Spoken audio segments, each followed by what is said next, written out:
Selamat siang anak-anak. Selamat siang. Apa kabar semuanya? Alhamdulillah luar biasa. Allahu Akbar. Wah, masih pada semangat ya. Walaupun sudah siang gitu ya. Nah, sebelum belajar, alangkah baiknya kita doa terlebih dahulu. Untuk KM boleh dipimpin doanya.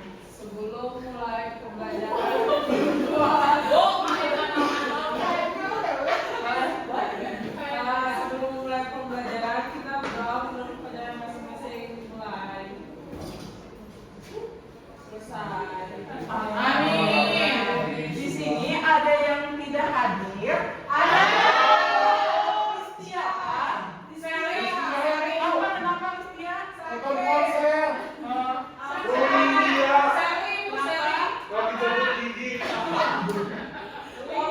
Sally kenapa? Lagi manicure Pak. Wah, perawatan ya. Semoga yang sakit diberikan kesehatan dan yang bolos semoga diberikan kesadaran ya. Nah, sebelum lanjut ke pembelajaran, di sini Ibu ingin kalian nyanyi dulu. Boleh berdiri?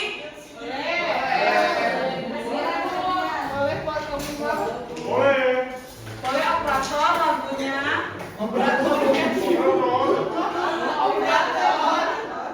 Di sini ada yang mau pimpin nyanyinya enggak?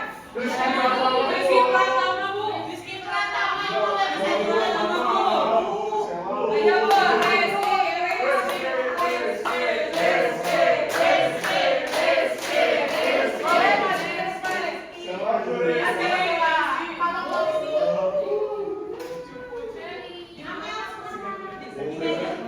Boleh, Itu Pak Amel bukan Sheila kamu. boleh kita mulai nyanyinya? Tanah airku. Agar kalian mencintai tanah air ini.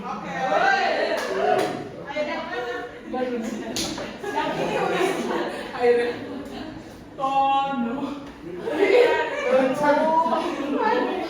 ada suaranya. Bu kayaknya kayaknya itu Bu tadinya suaranya dikecilin sama Rizky katanya cina berisik. Rizky nakal. Bisa kamu dibawain? Ada yang bisa? Bisa tuh.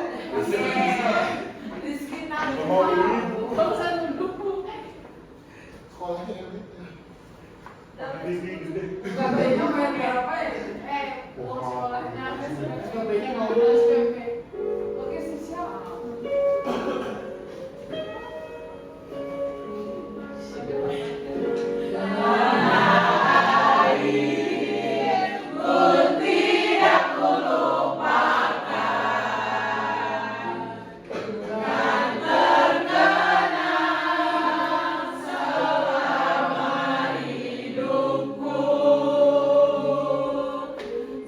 Biarpun saya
Nah, tujuan dari pembelajaran ini agar kalian atau siswa mengetahui ancaman integrasional itu apa dan mengetahui kasus-kasus dari ancaman integrasi nasional tersebut. Nah, di sini ada yang tahu ancaman integrasi nasional itu apa? Ada, Bu. Oleh Lydia. Padahal kan semua mau jawab. Kan mulai di satu. Ancaman integrasi nasional adalah segala bentuk usaha atau kegiatan yang dilakukan oleh seseorang atau kelompok yang ditujukan untuk memecah belahkan persatuan dan kesatuan dalam suatu bangsa. Nah, betul. Jadi ancaman integrasi nasional adalah ancaman yang ingin menghancurkan persatuan dan kesatuan bangsa dan negara. Nah, coba kalian amati tentang Indonesia. Ada yang paham mengapa Ibu menampilkan peta Indonesia? Jadi, nggak ada yang tahu?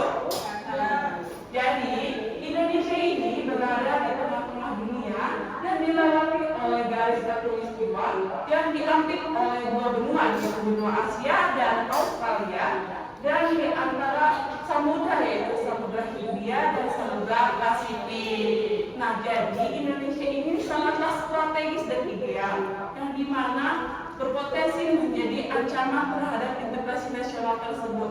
Karena ancaman integrasi nasional berasal dari luar maupun dari dalam. Oke, next. Ancaman integrasi nasional itu ada dua, ancaman militer dan ancaman non militer. Next. Nah, ancaman militer merupakan ancaman yang menggunakan kekuasaan kesenjataan yang terorganisasi dan dinilai merugikan maupun untuk membahayakan kedaulatan, keutuhan wilayah serta keselamatan segenap bangsa. Nah, di sini ada yang tahu bentuk-bentuk ancaman militer? Aku. Boleh? Ada agresi militer oleh negara lain, lalu pelanggaran wilayah oleh negara lain, spionase, sabotase, aksi teror bersenjata, gerakan separatis, Dan lain-lain ya. ya dan lain-lain. Oke. Selanjutnya itu ada ancaman non militer. Next. Nah, ancaman non militer atau militer memiliki karakteristik yang berbeda dengan militer karena tidak bersifat mistis serta bentuknya tidak terlihat seperti ancaman militer. Ada yang tahu mengapa berbeda dengan ancaman militer? Tidak.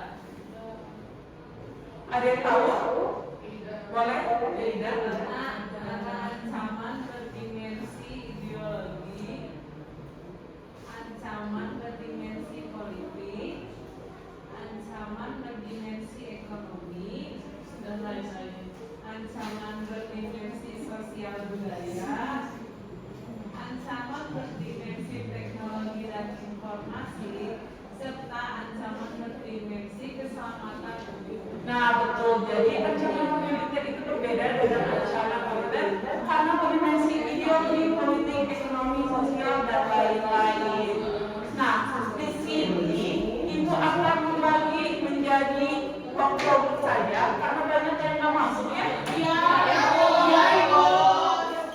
Nah, jadi kalian mencari kasus tentang ancaman terhadap integrasi nasional, lalu perwakilannya boleh maju ke depan. Nanti yang paling bagus akan mendapatkan hadiah.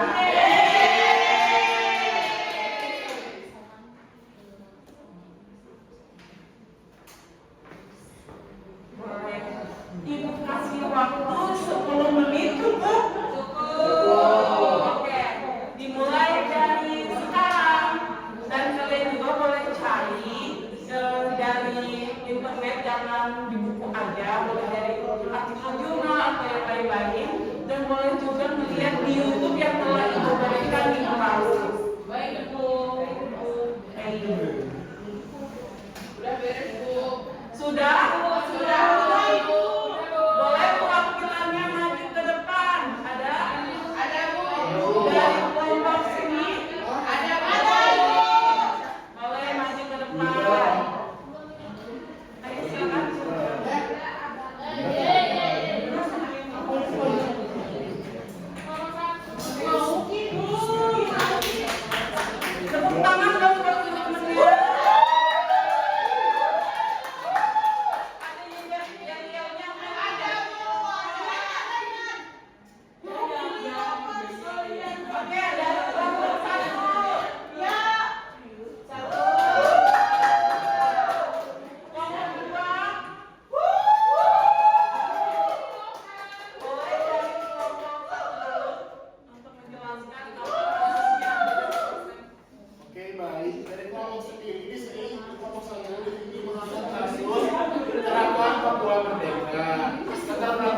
jadi organisasi pemerintah ini atau OPM ini muncul menentang pemerintahan yang sah.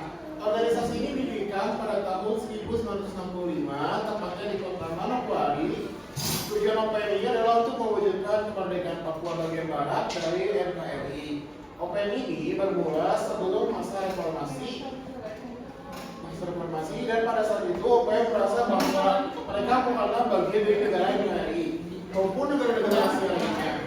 Organisasi Papua Merdeka ini beranggapan bahwasannya penyatuan wilayah Papua ke dalam NKRI hanya merupakan hasil perjanjian yang dilakukan antara bangsa Indonesia dengan bangsa Belanda, di mana bangsa Belanda menyerahkan wilayah negaranya kepada bangsa Indonesia. Berbeda pada masa Orde Baru, latar belakang OPM pada era reformasi ini dikarenakan konflik atau pertikaian yang sering terjadi di Papua serta pelanggaran HAM seperti yang diungkapkan oleh Lambert Christian, sehingga untuk menangani ini semua NKRI harus melepaskan Papua. Akibat dari gerakan Papua Merdeka ini semakin memunculkan kebencian di masyarakat, sehingga semakin memunculkan opini bahwa separatisme adalah bahaya laten bagi NKRI yang berwajib diwaspadai. Ada 3 langkah yang dilakukan oleh pemerintah Indonesia untuk mengemas ROPM, yaitu menguatkan pembinaan teritorial oleh TNI AD di Papua serta mengcounter isu-isu yang dipropagandakan. Terima kasih. Oke.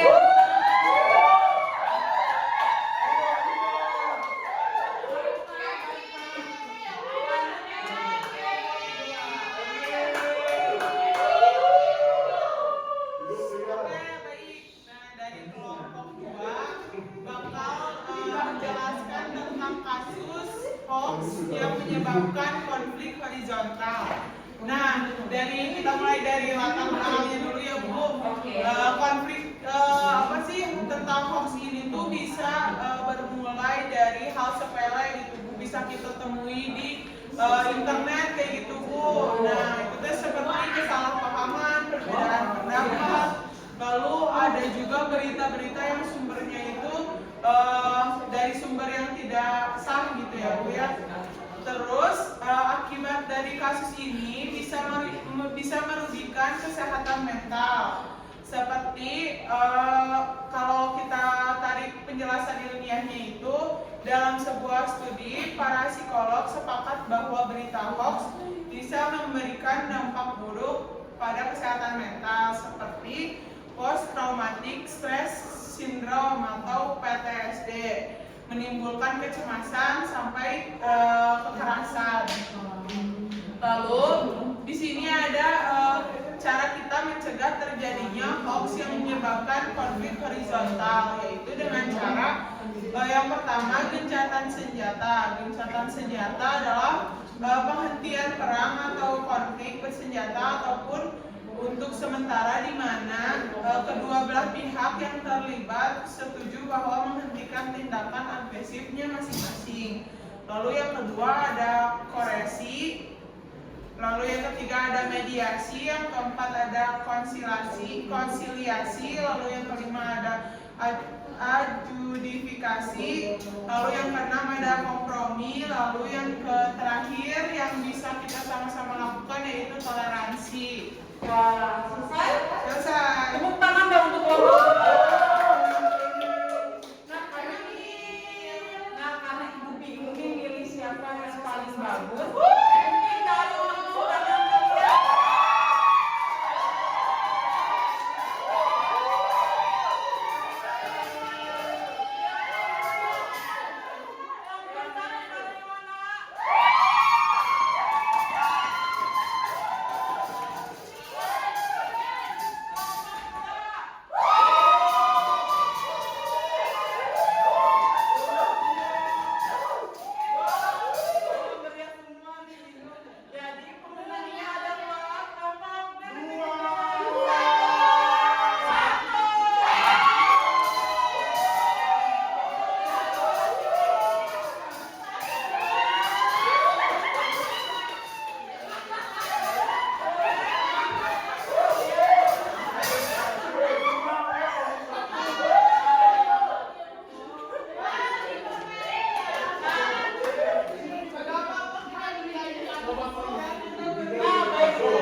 juga. Boleh? Ibu kasih waktu 3 menit untuk mengerjakan soal ini karena mudah banget ya. Ya Bu.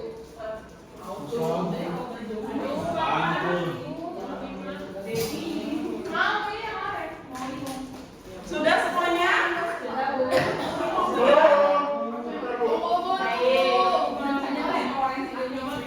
Bu pada makan permen.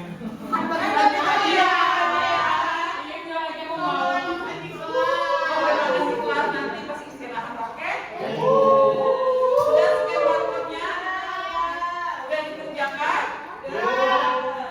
Nah, nanti nilai yang tertinggi akan ibu kasih hadiah juga. Nah, karena akan berakhirnya pembelajaran hari ini, ada yang mau menyimpulkan dari pembelajaran hari ini?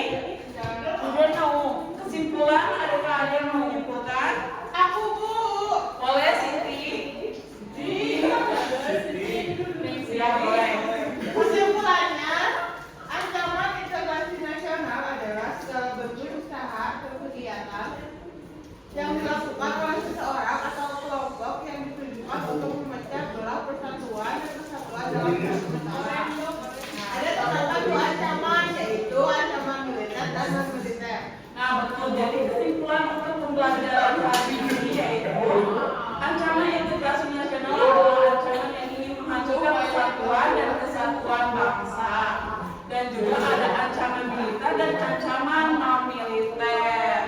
Nah, karena waktunya habis, ibu akan memberikan tugas ke kalian, yaitu kalian membuat infografis sekreatif mungkin tentang militer dan non militer, yang dimana tadi kan ibu belum menjelaskan tentang agresi itu apa, spionase apa, dan lain-lain. Jadi kalian boleh cari di internet atau di buku atau di link YouTube yang telah ibu berikan minggu lalu. Nah, setelah itu kalian tuangkan dalam infografis seperti mungkin. Lalu upload di media sosial masing-masing dan dikumpulkan di Google Drive yang telah ibu berikan. Mengerti? Ada yang bertanyakan? Tidak. Ibu guru. Nah, karena waktunya hampir habis, kita tarik nafas dulu. Keluarga, kita ucapkan